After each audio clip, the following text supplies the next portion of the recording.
नमस्कार। Globe TV Jharkhand के आलाप के इस कार्यक्रम में आप सबका बहुत बहुत स्वागत है। आज हम फिर से हाजिर हो गए हैं भारत बचाओ आंदोलन के संस्थापक एवं योग गुरु श्री अरविंद प्रसाद जी के साथ, जिनसे हम जान लेंगे घरेलू उपायों और योग के द्वारा कैसे हम बीमारियों से दूर रहकर अपने आप को स्वस्थ रख सकते हैं। नमस्कार अरविंद जी, आलाप के इस कार्यक्रम में आपका स्वागत है। धन्यवाद। आज हम भोजन को लेकर आपसे चर्चा करेंगे। मेरा सबसे पहला सवाल आज भोजन संबंधित जो है, भोजन करने का सबसे अच्छा तरीका क्या है और वो क्यों है? ठीक।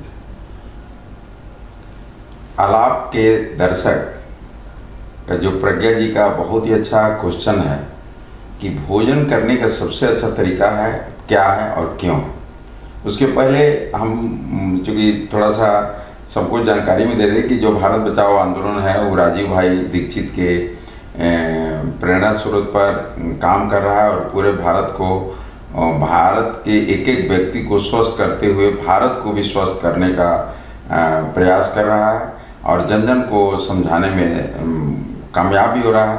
उसी के एवज में हम लोग आलाप के भी दर्शक को यही हम लोग बोल रहे हैं कि आप जितने अच्छा से इसको समझेंगे उतने आप भी स्वस्थ रहेंगे और दूसरे को भी अगर समझाएंगे, जब तक आप समझेंगे नहीं दूसरे को समझा नहीं सकते।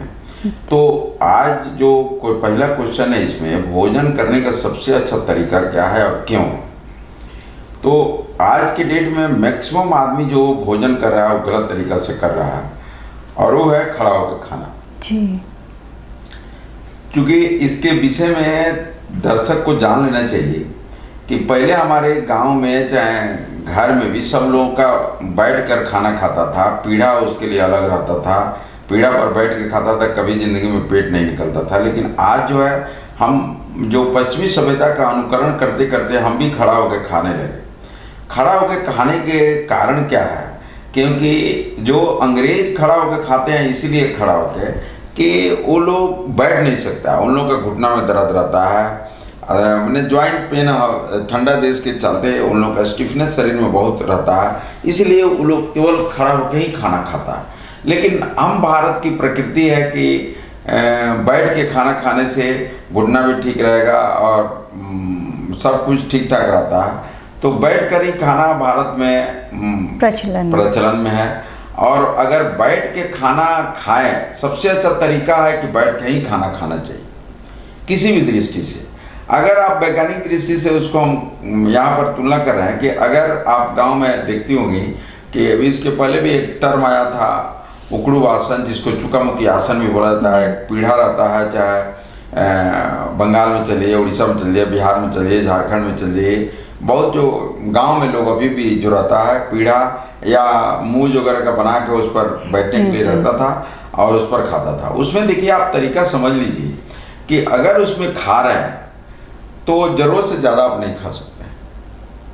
कितना भी अच्छा खाना खा लीजिए, तो अगर आप उस पोजीशन में बैठिएगा तो एक समय आएगा कि ढकार आना चालू हो जाए, माने बोल देगा कि शरीर अब ज़्यादा हो गया, जितना ज़रूरत है उससे ज़्यादा। हाँ, तो ढकार आ गया, तो मतलब अब रुक जाइए। क्या एयर होस्टेस बनना और वर्ल्ड की टॉप एयरलाइंस के साथ काम करना है आपका सपना? तो 12वीं के बाद ज्वाइन कीजिए CTA aviation and hospitality management institute, now open in Jamshedpur. Practical training के साथ पाइए एयरपोर्ट और 5-स्टार होटल्स में इंटर्नशिप करने का मौका and 100% placement. Education loan available. अभी कॉल कीजिए at 7004615 बैठ के जो उकड़ू आसन में तो चुकामुखी आसन में बोला जाता है, उसमें अगर हम बैठ के खाना खाए, एक सर्टेन टाइम पर जितना शरीर को लेना था वो ले लिया। उसके बाद आप कितना भी अच्छा खाना, मैंने मान लीजिए रसगुल्ला भी देना चाहे लोग, भारत में रसगुल्ला, तो उस शरीर उसको एक्सेप्ट नहीं करता है, लगे कि नहीं अब जगह नहीं है, ढकार आना चालू हो जाएगा। मतलब ढकार आने का मतलब है कि आप रुक जाइए। लेकिन आप क्या करिए कि थोड़ा सा ना दूसरी पोजीशन चेंज कर लीजिए बैठने का, पलस्ती मार के बैठ जाइए तो वो रसगुल्ला अंदर चला जाएगा। फिर से और आप नहीं है तो कुर्सी पर बैठ जाइए, तो कुर्सी में थोड़ा सा और जगह बन जाएगा और थोड़ा सा जगह बन गया तो कुछ खा लेंगे। लेकिन और थोड़ा सा हम ऊपर उठे, जो पश्चिमी सभ्यता का नकल जो कर रहे हैं खड़ा होकर खाने का, तो खड़ा होकर खाने का मतलब जब तक आप मैंने पूरा भर नहीं जाता है तब तक आप वहां तक खाते रहिएगा जी।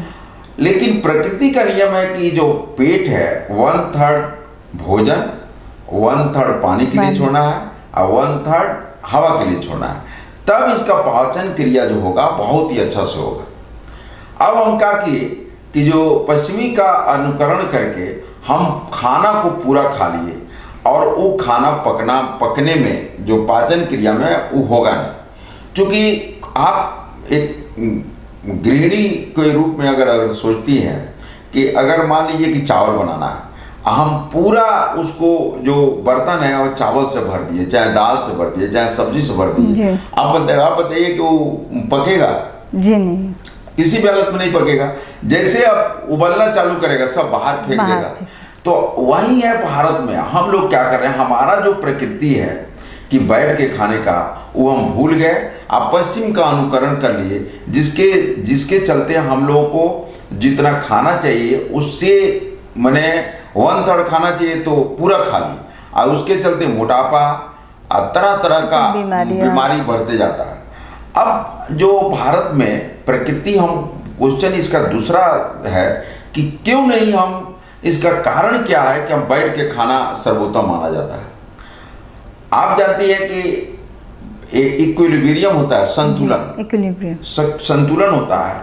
तो जब हम बैठ के खाना खाते हैं तो जो हमारा जो केंद्र है, शरीर का एक केंद्र होता है, सेंटर होता है, जैसे सेंटर ऑफ ग्रेविटी है, तो उसका सेंटर जो है एकदम मणिपुरी चक्र पर जाके कंसाइड करता है।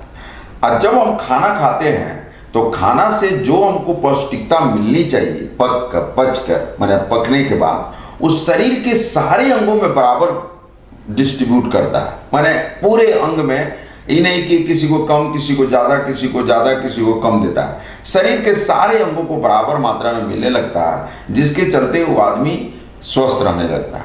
लेकिन वही स्थिति हम अगर खड़ा हो गए, चाहे कुर्सी पर बैठ गए, चाहे और भी कुछ तरीका अपना लिए खाना खाने का, और तब हम अगर खाते हैं तो उसका जो सेंटर ऑफ ग्रेविटी और शरीर का ग्रेविटी जो सेंटर है वो दोनों मिसमैच करेगा, और जहाँ जरूरत नहीं है वहाँ पर ज़्यादा भोजन दे देगा।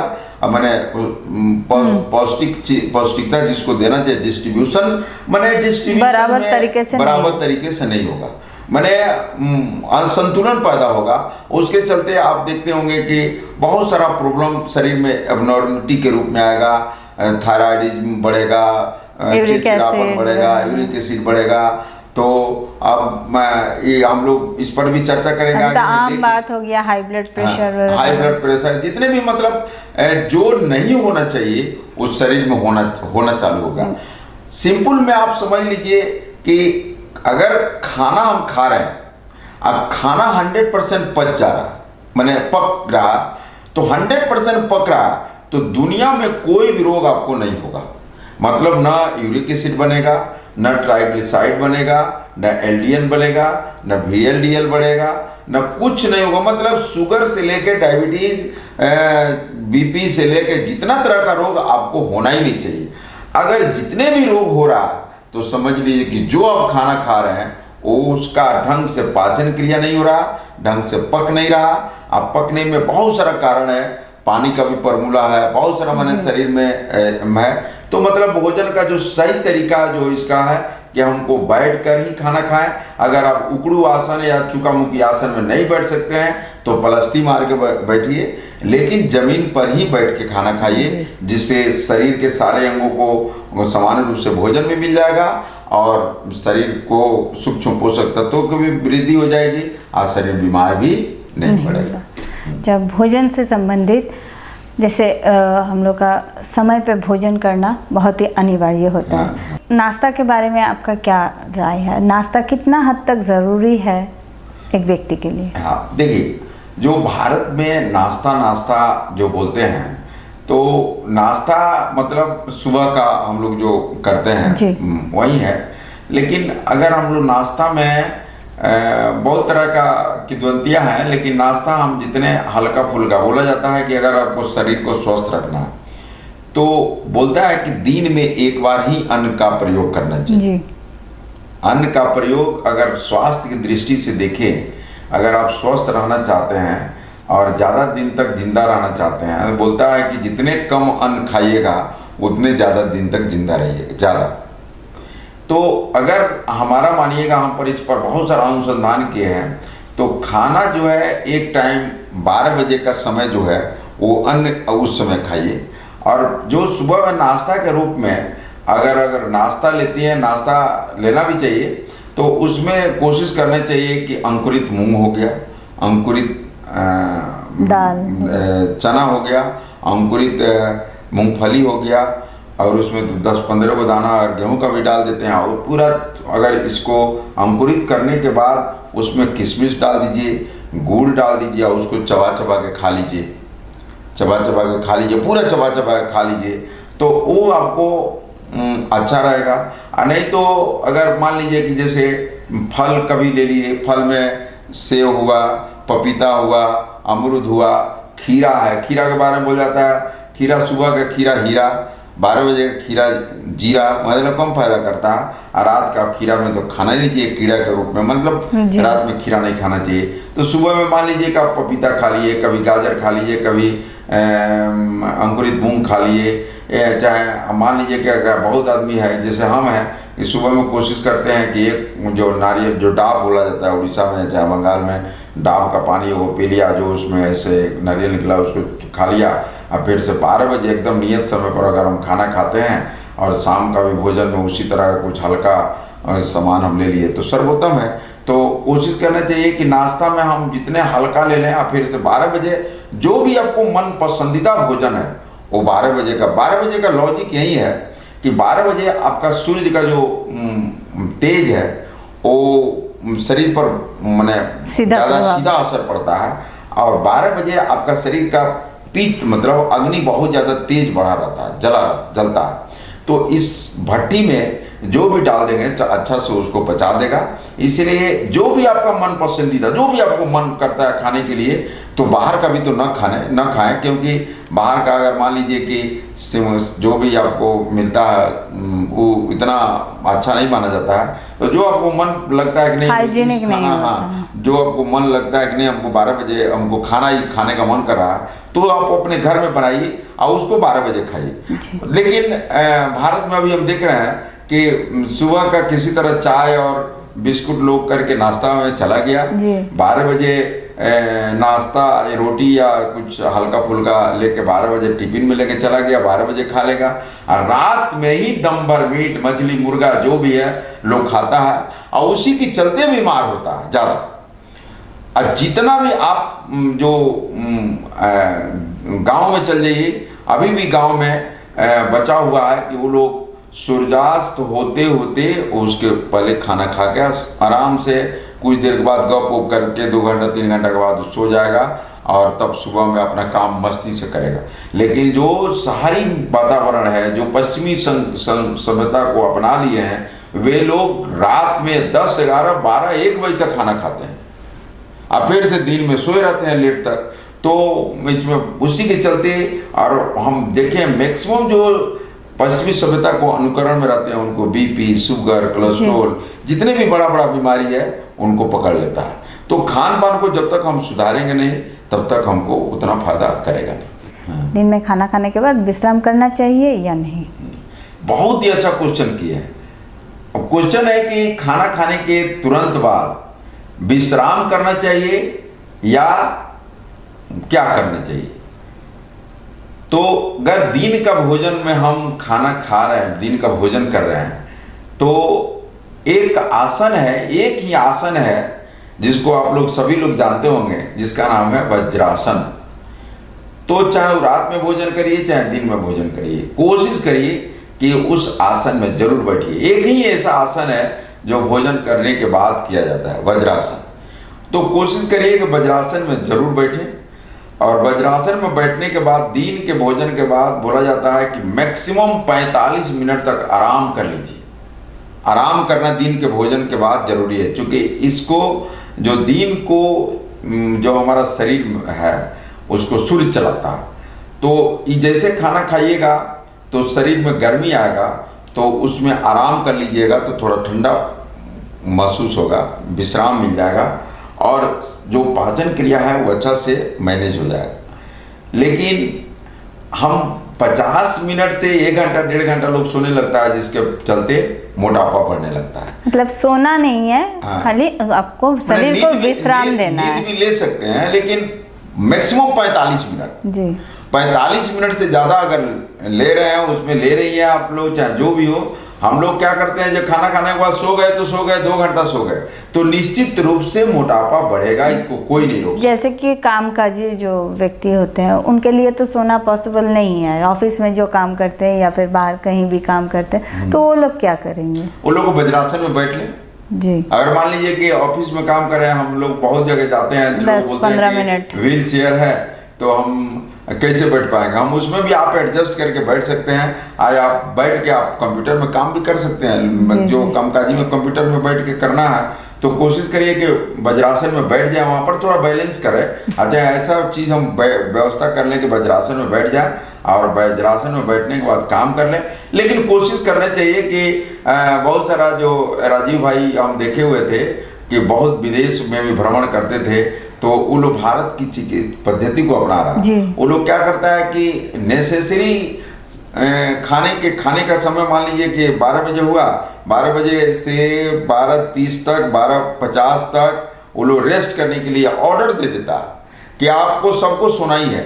चूंकि जो 12 बजे के खाने के बाद जो सोने के बाद जो इफिशियंसी शरीर को मिलता है ना, वो पूरा फुल एनर्जी के साथ मिलता है।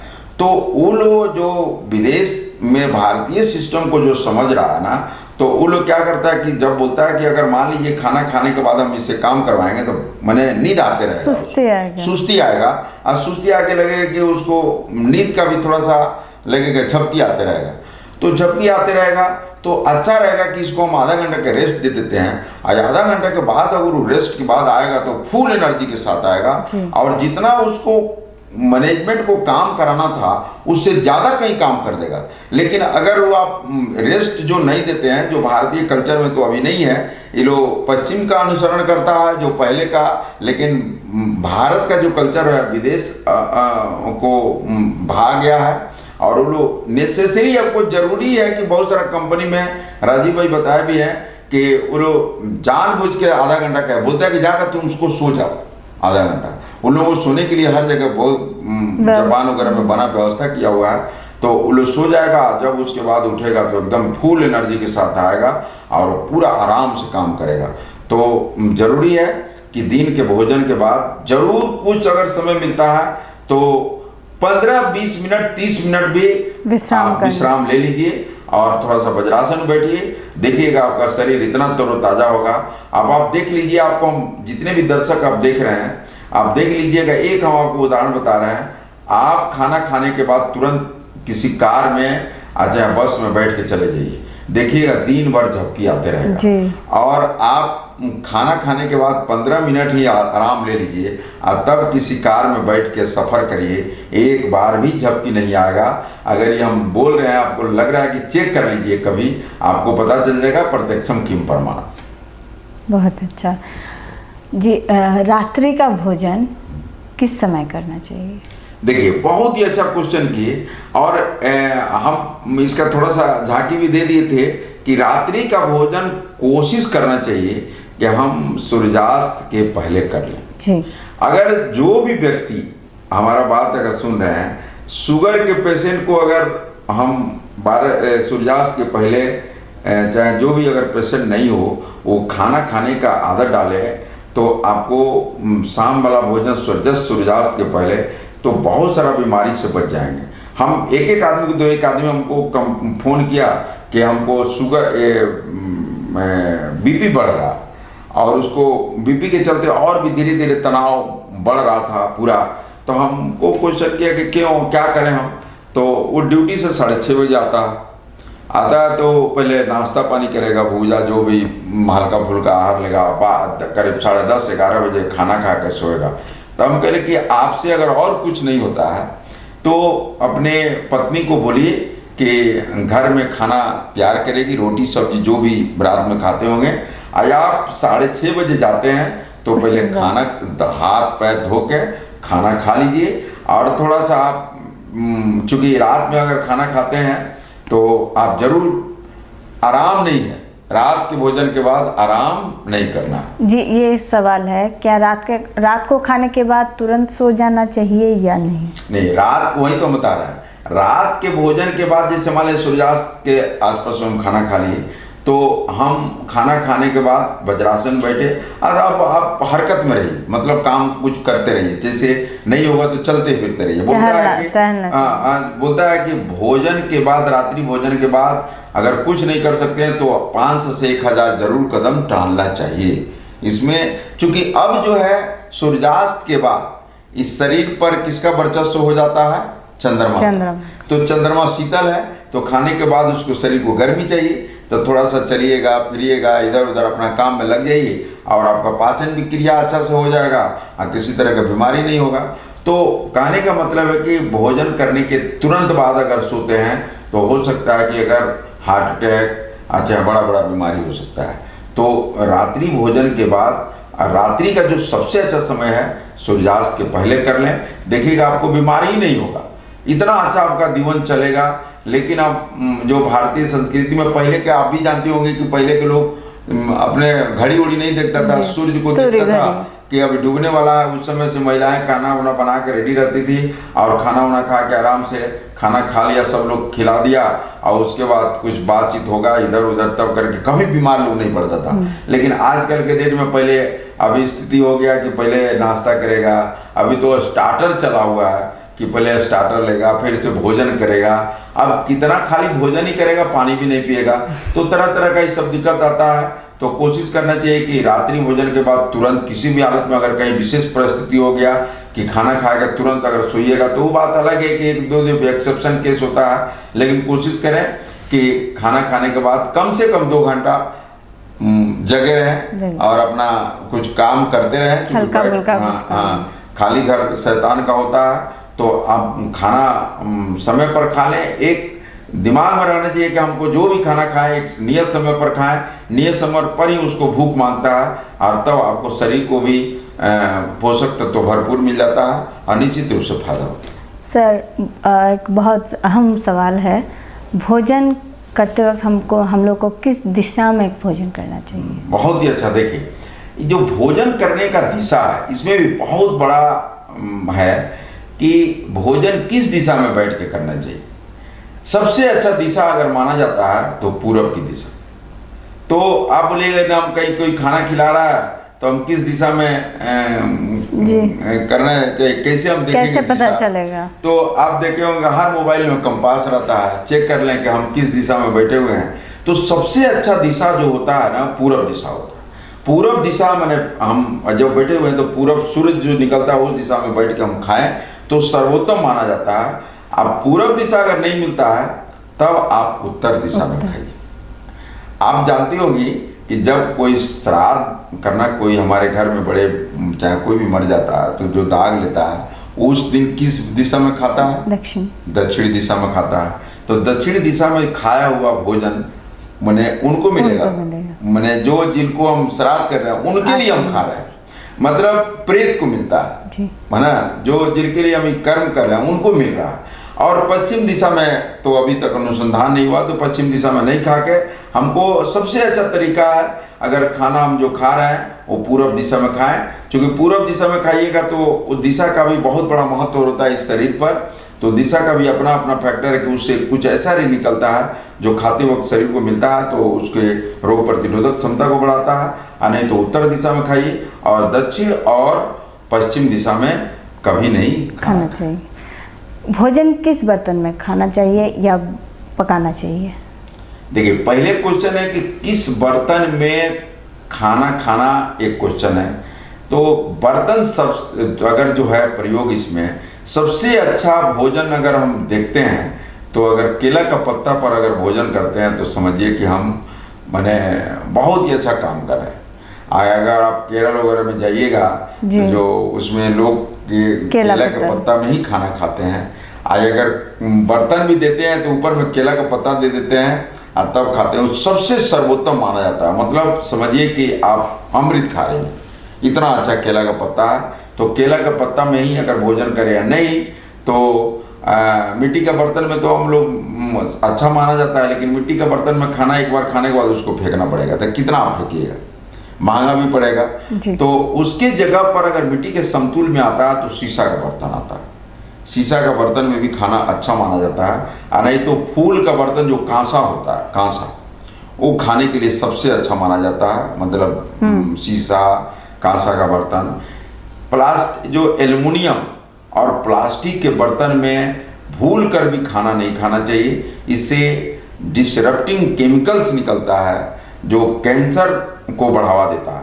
खासकर जो प्लास्टिक एल्युमिनियम का बर्तन में जो खाना खाने से निश्चित रूप से आप देखते होंगे, जो कुकर में खाना बनाते हैं उसमें कुकर में जो खाना बनता है आप देखते होंगे, दाल अगर बन गया तो ऊपर में एक लेयर होता है उजला, आप देखते हो, गौर करिएगा तो उजला एक लेयर होता है।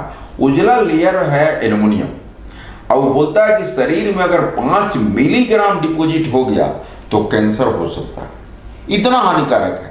तो प्रेशर कुकर में तो खाना बनाना ही नहीं चाहिए, चाहे एल्युमिनियम के बर्तन में खाना नहीं बनाना चाहिए। अभी जो लेटेस्ट रिसर्च आ रहा है, अगर जो मैक्सिमम अभी बता रहा है कि 6 महीना के अंदर में 10% कैंसर पेशेंट बढ़ गया है।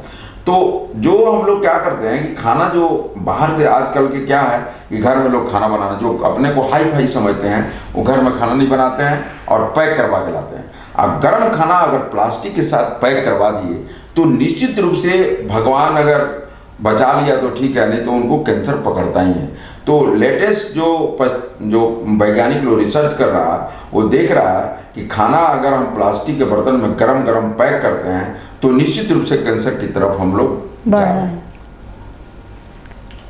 और है कि किस बर्तन में, तो हम लोग इस पर चर्चा कर चुके हैं। हाँ, चर्चा कर चुके हैं कि किस बर्तन में सबसे अच्छा माना जाता है। मिट्टी का बर्तन सबसे अच्छा, उसके बाद कांसा का बर्तन, उसके बाद पीतल का बर्तन, उसके बाद लोहा का बर्तन, उसके बाद मिट्टी के बर्तन, एल्युमिनियम का बर्तन। सबसे खराब एल्युमिनियम और कुकर।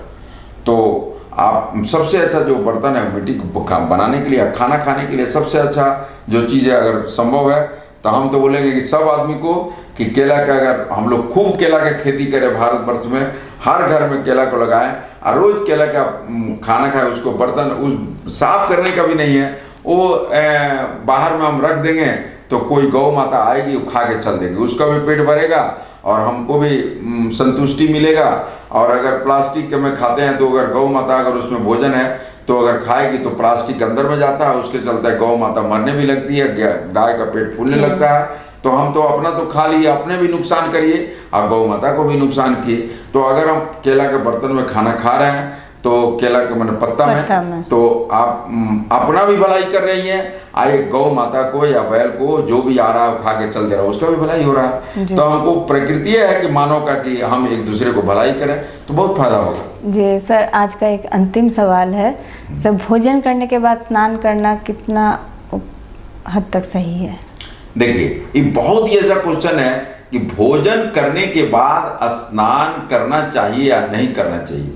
देखिए, भोजन करने के बाद यहाँ तक प्रावधान है कि पैर भी नहीं धोना है। इसलिए पहले के लोग क्या करता था कि पैर धो के खाना खाने बैठता था, है ना, साफ सुथरा होकर। लेकिन आजकल के एक है कि भोजन करने के बाद कोशिश करना चाहिए पेशाब करने जाने का, ताकि वो साइंटिफिक दृष्टि से बहुत इसमें फायदा करता है कि भोजन करने के बाद अगर पेशाब करते हैं तो टॉक्सिन वगैरह बाहर निकल जाता है। और लेकिन पेशाब, बहुत लोग क्या करता है कि पेशाब करके आया और दिमाग लगाया हुआ है कि भोजन के बाद हमको पेशाब करना है, लेकिन आगे पैर धो लिया।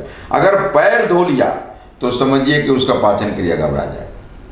तो आपका क्वेश्चन हो सकता है कि तो पेशाब हॉल में, मैंने टॉयलेट में गया तो गंदगी है, तो कोशिश करिए, हम सब लोग यही राय देते हैं कि एक चप्पल रखिए वहाँ पर, केवल उसी के लिए, टॉयलेट के लिए, और उसको पहन के जाइए और उसको पेशाब करके आ जाइए बाहर, और केवल हाथ धो लीजिए, लेकिन पैर नहीं धोना है।